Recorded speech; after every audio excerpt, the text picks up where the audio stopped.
সমুদ্রে যদি হঠাৎ লাখ লাখ লিটার তেল ছড়িয়ে পড়ে তাহলে কি সেই তেলকে আবার সমুদ্র থেকে তুলে নেওয়া সম্ভব? অবিশ্বাস্য হলেও সত্যি।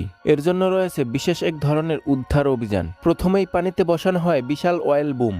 এগুলো পানির ওপর ভাসমান বাধার মতো কাজ করে, যাতে ছড়িয়ে পড়া তেলকে একটি নির্দিষ্ট এলাকার মধ্যে আটকে রাখা যায়। কারণ তেল পানির উপর ভাসতে থাকে আর বাতাস ও ঢেউয়ের কারণে খুব দ্রুত চারদিকে ছড়িয়ে যেতে পারে। তাই যত দ্রুত সম্ভব তেলকে ঘিরে ফেলা হয়। এরপর শুরু হয় সবচেয়ে গুরুত্বপূর্ণ কাজ। ব্যবহার করা হয় বিশেষ অয়েল স্কিমার। এই যন্ত্র পানির উপরে তেল আলাদা করে সংগ্রহ করে আর তুলনামূলক পরিষ্কার পানি আবার সমুদ্রে ফিরিয়ে দেওয়া হয়। কিছু জায়গায় ব্যবহার করা হয় বিশেষ অ্যাবজর্বেন্ট ম্যাটেরিয়াল, যা পানির তুলনায় তেলকে বেশি শোষণ করতে পারে। ফলে পানির উপর থাকা অবশিষ্ট তেলও ধীরে ধীরে সরিয়ে ফেলা সম্ভব হয়। তবে শুধু চোখে দেখে এই অভিযান পরিচালনা করা হয় না। তেলের বিস্তার কোথায় কতটা রয়েছে তা পর্যবেক্ষণের জন্য ব্যবহার করা হতে পারে নৌকা, বিমান, ড্রোন কিংবা স্যাটেলাইটের তথ্য। কারণ তেলের সবচেয়ে বড় শিকার সমুদ্র নয়, সমুদ্রের প্রাণীরাও তেল তাদের শরীর ও বাসস্থান দূষিত করতে পারে। তাই অনেক সময় উদ্ধার কর্মীরা আক্রান্ত প্রাণীদের উদ্ধার ও পরিষ্কার করার চেষ্টা করেন। তবে একটা বিষয় মনে রাখা জরুরি, তেল পরিষ্কার করা সম্ভব হলেও একটি বড় অয়েল স্পাইল এর পরিবেশগত ক্ষতি পুরোপুরি কাটিয়ে উঠতে